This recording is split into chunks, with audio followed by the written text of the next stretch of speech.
My name is Platlas and welcome to Indie Bits, the show where I give my first impressions on new indie games. Today we're gonna talk about Dwarrows for PC, Linux, Mac and Xbox One.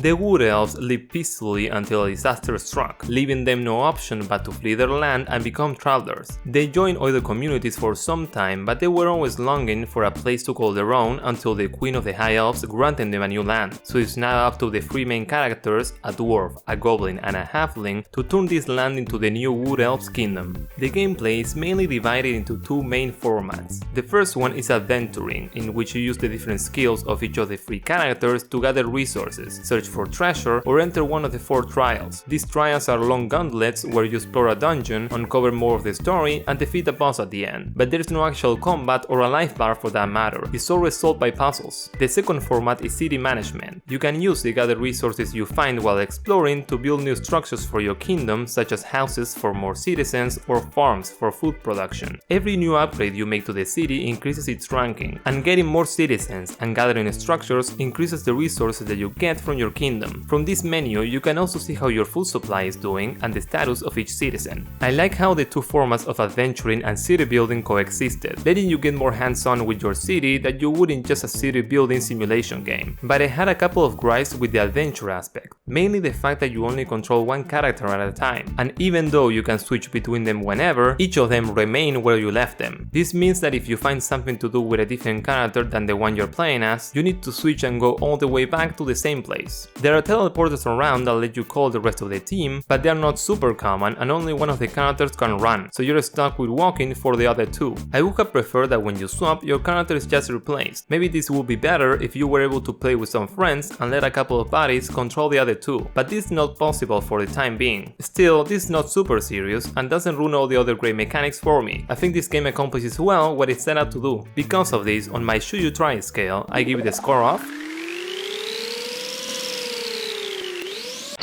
hell yeah!